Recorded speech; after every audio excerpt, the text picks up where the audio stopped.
The sand is not merely earth. It is a shifting, blinding shroud that swallows the horizon. Every step is a negotiation with gravity. The heat rises in waves, distorting the air until the dunes look like liquid gold in motion. Then, the sound cuts through the stillness. A ragged, sharp intake of breath. A woman stumbles, her weight shifting unevenly as her feet sink into the loose sediment. She pushes forward, but her legs tremble, unable to find purchase in the sliding drifts. The desert offers no shade, no path, only the relentless glare of the sun on a blank expanse. She reaches out, fingers clawing at the grit for stability, but the ground gives way beneath her.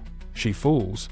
Her knees hit the hard-packed heat, and she presses her palms into the burning surface. Her chest heaves, each breath a jagged rhythm that echoes the vast, hollow silence of the wilderness. She tries to rise again, but her muscles lock. She remains there, anchored to the earth by her own exhaustion, as the wind begins to erase the prints she left behind. She stayed low, the heat radiating through the soles of her feet. Her name was Hagar.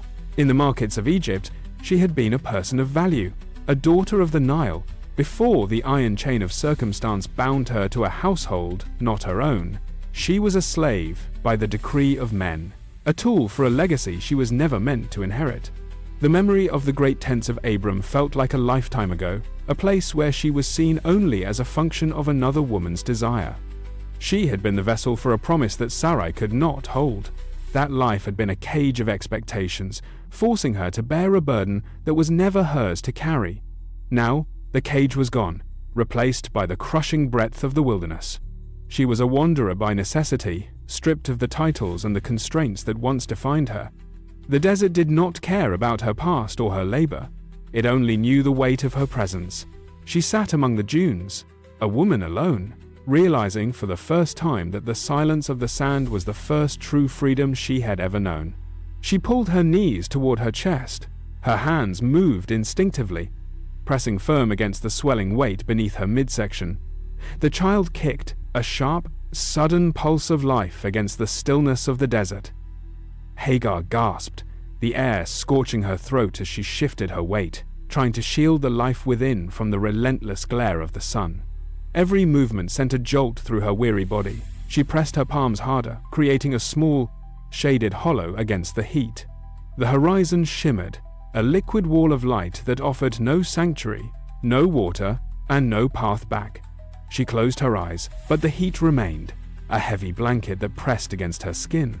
She could feel the rapid rhythm of her own heart, a frantic drumming that seemed to mirror the vulnerability of the small life she carried. She was entirely alone. The silence of the dunes was absolute, broken only by her own jagged, shallow breaths. She tilted her head back, letting the sun beat down on her brow, and held on, refusing to let the desert claim the only thing left that was truly her own. The memory of the encampment rose with the heat. Thousands of yards of coarse, dark wool stretched across the plains, held aloft by cedar poles that groaned in the wind. This was the world of Abram.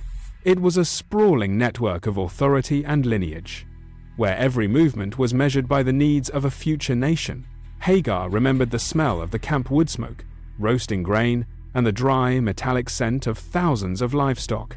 It was a place teeming with life, yet for her, it was a place of profound emptiness. She was a shadow moving between the heavy tent flaps, an instrument for a legacy that viewed her only as a means to an end. The patriarchs walked the perimeter, their eyes fixed on the horizon, debating promises and prosperity that did not include the women who served them. Within that grand design, Hagar had been a tool to be used and set aside. She had walked those dusty paths for years, performing tasks that built a history she would never own. Now, the memory of the camp felt like a different world, a rigid structure of power that had slowly eroded her spirit long before she ever reached these sands.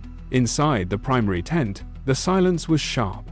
Sarai moved from the center pole to the edge of the woven wall, her fingers tracing the empty air where a child should have been. She stopped, turned, and paced the small space again.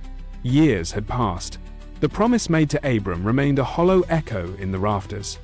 She pressed her palms hard against her stomach, a physical search for a fullness that never arrived. Each day without the weight of a child in her arms felt like a failure of the earth itself. She looked toward the entrance, toward the bustling camp outside where life continued, indifferent to her empty womb. Her breathing grew shallow, jagged with the recurring fear that the lineage would end with her. She stopped pacing. She looked at the horizon, then back at the interior of the tent. A thought took root, cold and sharp. She realized she could not build this future alone. She needed another way. Her eyes locked onto the tent opening. Searching for the one woman who could serve as the vessel for the future, she could not manifest herself. The desperation in her eyes shifted into a singular, calculated intent. In the hierarchy of the great tents, Hagar occupied a space that was nowhere. She was a body that moved and labored, but she held no place in the lineage being carved into the desert floor. To the architects of this future, she was a utility, a temporary solution to a biological problem. She walked through the camp, her presence acknowledged only by the tasks she was required to complete. When she passed the men discussing the inheritance, their gazes slid over her as if she were part of the landscape, no more significant than a tent stake or a water jar. She was a ghost in the machinery of a grand narrative that demanded her work but denied her personhood. Her deeds built a legacy, erased from history. She felt the crushing weight of this systemic indifference. There was no room for her own desires or her own future. There was only the cold, mechanical necessity of the house she served. She was a vessel meant to be filled and then forgotten, a shadow cast by a sun that shone only for others. Sarai did not call for a meeting. She issued a command.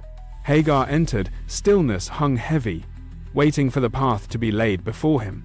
Sarai stood between them, a gatekeeper of a destiny she could no longer reach alone. She caught Hagar by the arm and pulled her forward, not with violence, but with a firm, possessive grip that left no room for hesitation.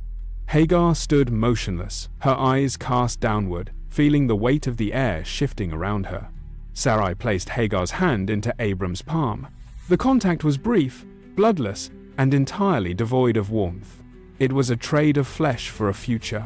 Abram looked up, his expression unreadable, accepting the arrangement as a matter of necessity rather than choice. Walls closed in, a calibrated instrument. Not a word of consent was asked of her, and none was given. The deal was struck in silence, and the life she had known ended the moment her hand was released. The weeks that followed were marked by a quiet, mounting tension that permeated every corner of the tent. Hagar moved through her daily chores with a new, heavy awareness. Her body felt altered, the internal rhythm shifting as a new life began to take hold. Morning sickness, quick pulse in heat. It was not a miracle to her, it was a physical occupation. Every time she felt the flutter of the life within her, she saw the shift in Sarai's eyes. The mistress of the house watched Hagar constantly, her gaze sharp and unyielding, tracking the slow swell of the pregnancy with a growing, bitter hunger. The air in the tent grew thin. Sarai stopped issuing commands and started delivering accusations, reading malice into every movement Hagar made. The seed of Abram had rooted, but it brought no peace. Instead, the household dynamic curdled. The tension that had once been cold and clinical now flared into raw, active trauma. Hagar became the lightning rod for a resentment that had no outlet. Trapped in a home where her very existence was now a target for the woman who had demanded this change. The physical reality of the child grew more pronounced with every passing day. Pregnancy made Hagar a target, not sanctuary. She moved through the camp and felt the weight of eyes following her, a constant, abrasive pressure against her skin. Where she had once been a shadow, she was now a centerpiece of resentment. Her body, once capable of blending into the background of the daily labor, now drew attention that felt like a physical strike. She tried to keep her head down, to minimize her presence. Pregnancy's truth, servants shunned her, as if her state were contagious. The environment turned hostile. Her every deed eyed, her safety, her utility. And now that her utility was fulfilled, she had become a liability. The ground beneath her feet felt less stable. She was no longer just a worker, she was a vessel under siege, trapped in a space that had turned its back on her, waiting for the next shift in the wind to bring a new threat. Air grew thick, heavy. Sarai's gaze sharpened. Relentless focus, every interaction became a strike. Defiance bloomed, a dropped jar, insolence in a pause. Sarai moved through the space with a calculated, jagged energy, her words cutting through the silence like a lash. She began to assign tasks that were physically grueling, testing the limits of Hagar's endurance under the midday sun. When Hagar stumbled, Sarai was there, her voice a sharp, stinging rebuke that echoed against the canvas walls. The camp, once a place of routine, transformed into a theater of calculated cruelty. Hagar sensed Sarai's footfalls, wind shifts. She kept her gaze fixed on the ground, but the abuse was pervasive, finding her in the quiet moments of the night and the heat of the noon. There was no reprieve. Resentment filled the camp, a tightening knot, the pressure mounting with every breath she took, leaving her trapped in a cycle of constant, defensive bracing. The rhythm of the days shattered.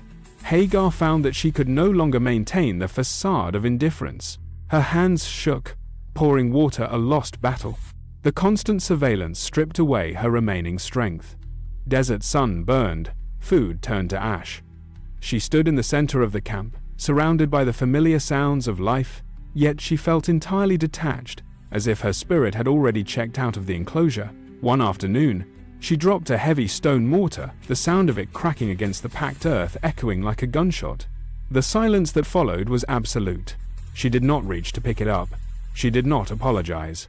She simply stood there, staring at the dust, realizing that the boundary of her endurance had been crossed. Her heart hammered against her ribs, a frantic, irregular rhythm that demanded flight. The walls of the tent, once a shelter, now felt like the bars of a cage.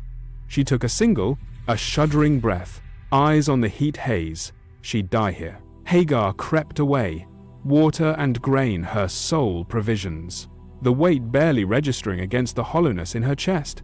She stepped over the threshold of the tent, the fabric brushing against her shoulder for the last time. Outside, the night air was biting, a sharp contrast to the stagnant heat she had endured for months. Her boots sank into the loose sand, the sound of her own movement the only thing tethering her to reality. She did not look back. She walked until the familiar shapes of the livestock pens and the flickering perimeter torches became mere pinpricks of light. At the edge of the scrubland, she stopped. The desert ahead was a vast, featureless dark, a landscape that promised no mercy. Her breath caught as a coyote howled in the distance, a jagged, lonely sound that vibrated through the silence. She tightened her grip on the waterskin, pressed her lips into a thin line, and stepped forward into the pathless dark. With every stride away from the tents, the world she knew dissolved. She was a nomad now, a shadow merging with the dunes, trading the cruelty of her masters for the indifferent, lethal embrace of the wilderness. The sun rose like a hammer, beating against the dunes until the horizon blurred into a single, white-hot line. Hagar walked until the soles of her feet blistered, the skin raw and weeping against the coarse sand. Every movement was a negotiation with gravity. Her waterskin was light, too light, the liquid inside sloshing with a hollow, mocking sound. She reached for the strap, but her fingers refused to curl. Her knees buckled without warning, sending her crashing onto the scorching floor of the desert. She tried to rise, pushing her palms into the grit, but the world tilted sideways. Her vision narrowed to the jagged rocks ahead. She crawled, dragging her body forward, the weight of the child in her womb, a heavy, aching anchor. She reached a depression in the earth, the ground darkening into damp, cool mud. She collapsed into the hollow, her cheek pressing against the wet silt near a hidden spring. The silence of the desert rushed in to fill the space where her struggle had been. She lay motionless, a small, broken shape against the vast, indifferent landscape, utterly spent, waiting for the end of her strength. Hagar lay with her face pressed into the damp earth, the rhythm of her breathing slow and ragged. The world was nothing but the heat and the smell of wet stone. Then the silence changed. It ceased to be empty. A sudden, sharp drop in temperature cut through the stagnant desert air, raising the fine hairs on her arms. She did not move, but her eyes flickered open, tracking a ripple of light that seemed to weave through the shimmering heat waves.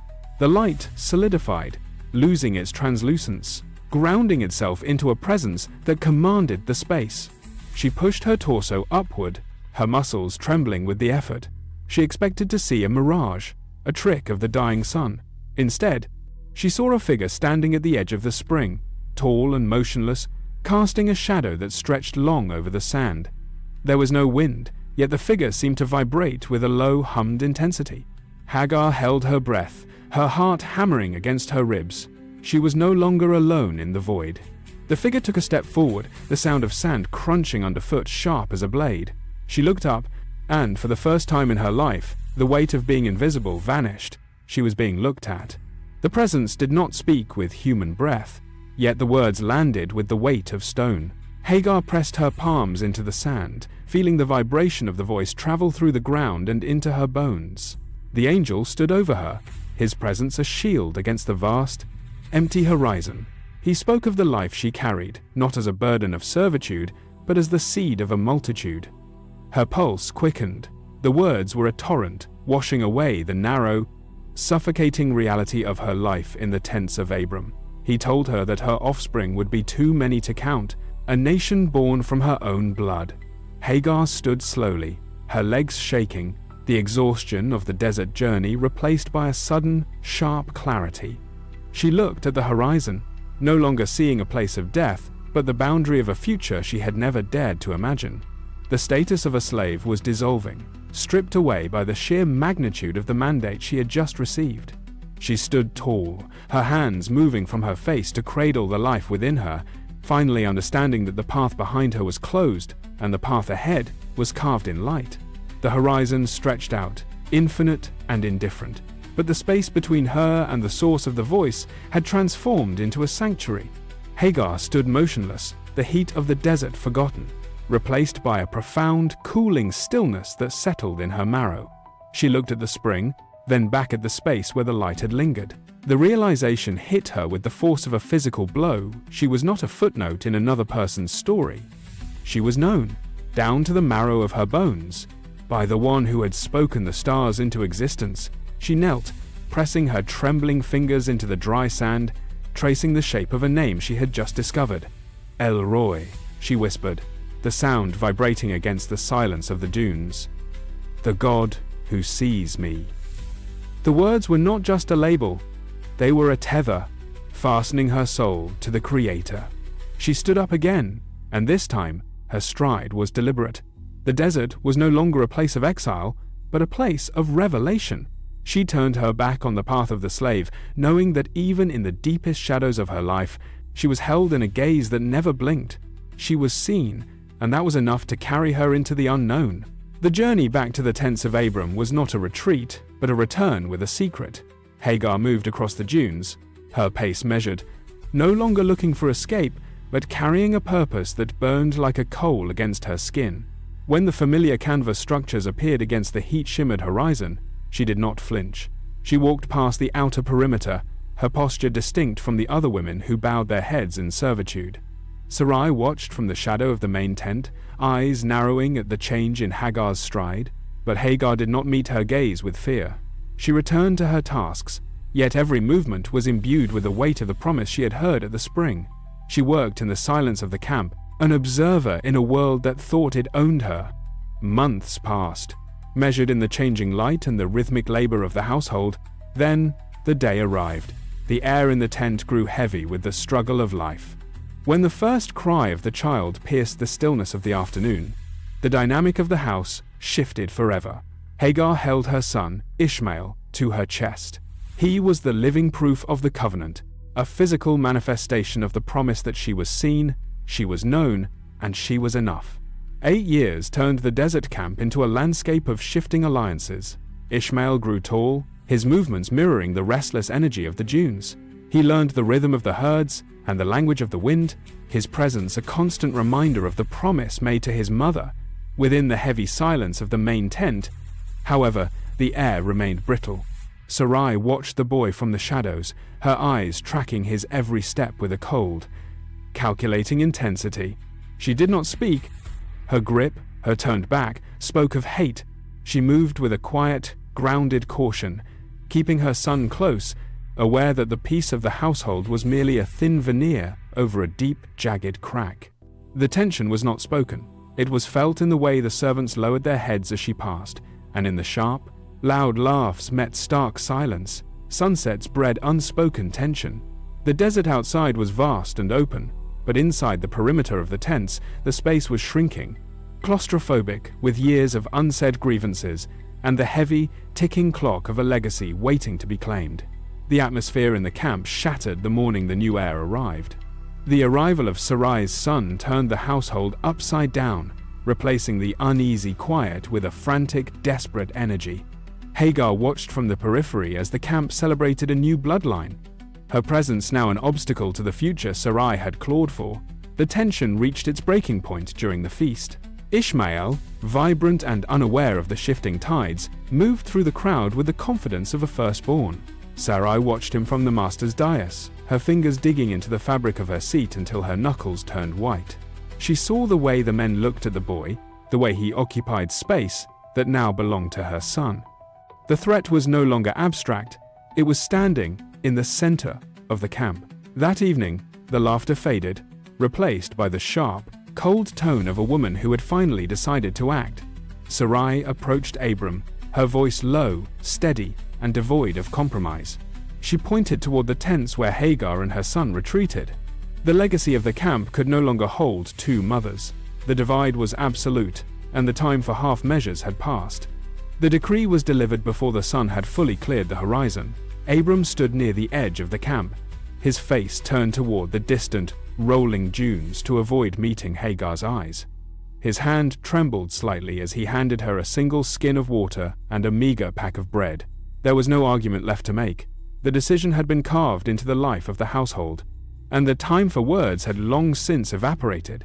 Hagar took the water, her movements deliberate and steady. Though her pulse hammered against her throat, she did not plead. She did not look for mercy where none existed. She reached out, took Ishmael's hand, and felt the boy's grip tighten in confusion. They turned their backs on the only home they had ever known. The transition was abrupt. One moment they were part of the heartbeat of the tents, and the next they were silhouettes walking into the vast, indifferent heat of Beersheba. Behind them, the camp remained still, the smoke from the morning fires rising in straight, thin lines toward the sky. Hagar did not look back. She kept her eyes fixed on the horizon, walking until the familiar shapes of the tents were swallowed by the shimmering haze of the desert floor. The desert did not welcome them. It consumed the moisture from their skin with every step. Hours bled into one another, the sun climbing until the horizon danced in a feverish, golden blur. Hagar scanned the terrain for a landmark, but the landscape was a repetitive cycle of sand and stone. She stopped to let Ishmael rest, her hands trembling as she reached for the leather skin hanging at her side. She shook it. The sound was hollow, a dry rattle that signaled the end of their lifeline. She tilted it back, pressing the opening against her lips, but only a few warm, metallic drops touched her tongue. She turned it upside down, squeezing the leather until her knuckles turned white, yet nothing followed. The silence of the desert seemed to amplify the lack of water, turning the simple absence of fluid into a deafening roar. She looked at Ishmael. He was quiet, his eyes fixed on the shimmering distance, his breath shallow. The reality settled into her marrow like lead. They were no longer walking toward a destination. They were drifting through a graveyard of their own making. Every step forward was a choice to fight the inevitable, but the weight of the heat was winning. She tightened her grip on his hand, her pace slowing as the last of their strength began to fade into the dust. Ishmael collapsed into the sand, too exhausted to go on. Hagar caught him before he hit the ground, his body heavy and limp in her grip. She scanned the horizon, desperate for a reprieve, but found only the relentless, blinding glare of the sun. A single stunted shrub offered a sliver of shade, a fragile patch of darkness against the white-hot sand. She dragged him toward it, her own muscles screaming with the effort. She lowered him carefully, pulling his head into the thin protection of the brush. His breath was a ragged, uneven sound that seemed to tear at the dry air. Hagar knelt beside him, her pulse drumming in her ears, watching the rise and fall of his chest slow with every passing second. She reached out to brush the grit from his forehead, but her hand stalled, hovering in the air. The realization struck her with the force of a physical blow. There was nothing left to do. She could not force the world to provide, and she could not bear to witness the silence that would follow his last breath. She stood, her joints popping in the oppressive stillness, and backed away. She moved until the space between them felt like a chasm, her eyes locked on the spot where he lay, waiting for the final, hollow stillness to claim him. She walked until the bush was just a dark smudge against the blinding expanse of the dunes. Every step felt like a betrayal. She sank onto the hot sand, the grit biting into her skin, but she did not move to brush it away. The distance she had placed between herself and her son was not a choice. It was a wall built of pure, unadulterated terror. She could not watch. She could not be the witness to his departure. Hagar curled forward, her head bowing toward her knees, and the sound that broke from her was not a word. It was a raw, jagged vibration that started in the depths of her chest and tore its way into the open air. She wept, her shoulders heaving with the rhythm of a grief that had no ceiling. The desert offered no echo, no comfort, only a vast, hollow space that seemed to swallow her voice as soon as it left her throat. She gripped handfuls of sand, squeezing until the grains cut into her palms, her knuckles white against the sun-baked earth. She was a mother watching the world extinguish, and her lament rose, a desperate, singular plea directed at a heaven that had remained silent for far too long. She sat there, abandoned, waiting for the finality of the horizon to claim the only thing she had ever truly loved.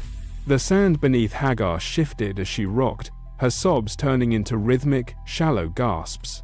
She was lost in the hollow space of her own trauma, oblivious to the world beyond her immediate suffering. Then, the wind stopped. It did not fade. It ceased entirely. The oppressive roar of the desert heat vanished, replaced by a stillness so profound it felt heavy against her eardrums. Hagar froze, her breath catching in her throat, her eyes fixed on the shimmering horizon. A sound cut through the silence, not from the earth, but descending from the sky.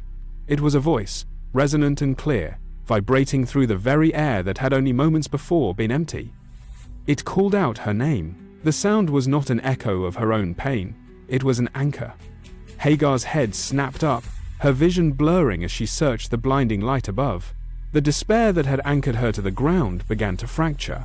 She stumbled, trying to find her footing in the shifting dunes, her pulse racing with a sudden, impossible realization. The heavens had not remained silent. The cry that had risen from the boy under the brush had reached the threshold of the divine, and the response was here, descending into the heart of her wasteland. Hagar stood, her knees trembling as she steadied herself against the shifting slope of the dune. The voice that had spoken from the heights remained, a lingering resonance that seemed to pull her focus away from the empty horizon. She blinked against the searing glare, her eyes stinging from salt and sand. Then, the haze began to thin. It was as if a veil had been drawn back from the landscape. She looked toward a cluster of rock formations she had passed earlier, convinced they were barren. Her gaze locked onto a singular, dark depression in the earth, barely 20 paces from where she had collapsed. The sunlight caught a glimmer of moisture liquid, real and abundant. Hagar gasped, the sound ragged in her dry throat. She took a tentative step, then another, her feet sinking deep into the sand. The well was there, partially obscured by the natural curve of the stone and the drifting dust of the desert floor. It had been there the entire time, hidden from her despair.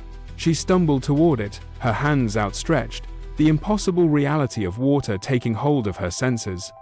The silence of the desert was no longer a tomb, it was a sanctuary.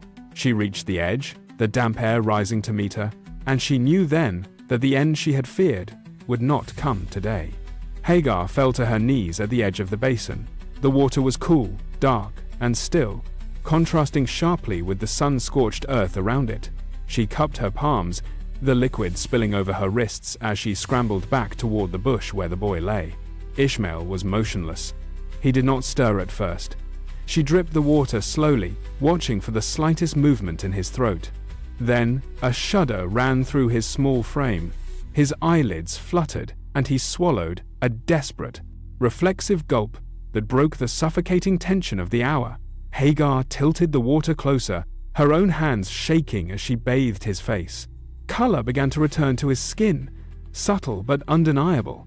He drew a long, ragged breath, then opened his eyes. The light in them was dim, but it was there. He sat up, leaning against her, his hand finding hers with a grip that had been missing only moments ago. The desert remained a wilderness, but the grave had been pushed back. She held him, the water still dripping from her fingers, as the life that had been promised took hold in the heat of the afternoon. Hagar sat on the hard-packed sand, the boy resting against her side as the shadows of the rocks lengthened. Her hands, once calloused by the labor of a household that sought to discard her, now traced the cool, damp earth near the well. She looked out over the vast, empty expanse that had almost claimed them. She was a foreigner, a woman without standing, yet she carried a truth that kings never grasped. She remembered the voice in the wilderness, the promise that had defied her reality. No longer did she measure her existence by the expectations of the tents she had fled.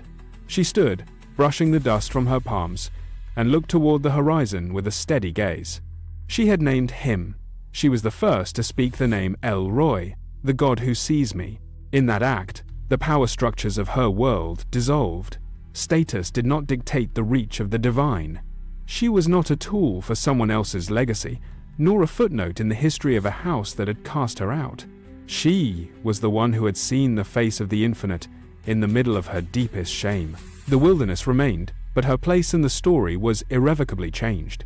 The story of the desert does not end with Hagar. It echoes into the quiet spaces of your own life. Perhaps you have stood in a room full of people and felt entirely unseen. Maybe your labor has gone unnoticed, or your circumstances have left you feeling like a ghost in your own narrative.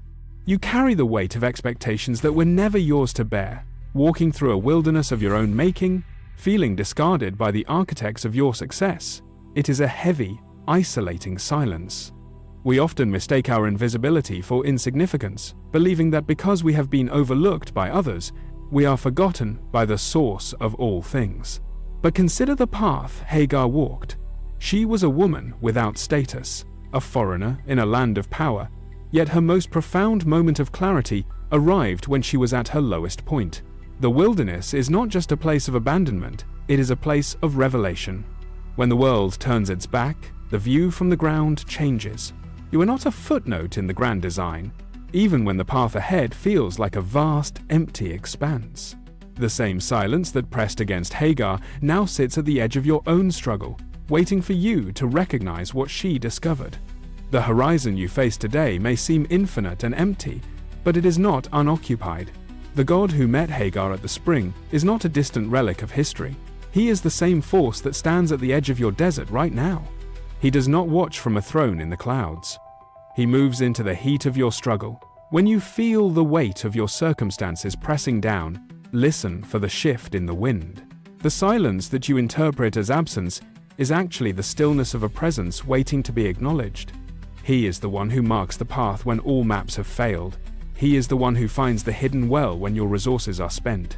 You are standing on the very ground where revelation occurs. The same eye that saw Hagar in her deepest shame is fixed upon your current path. The heavens are not silent, and they have not turned away.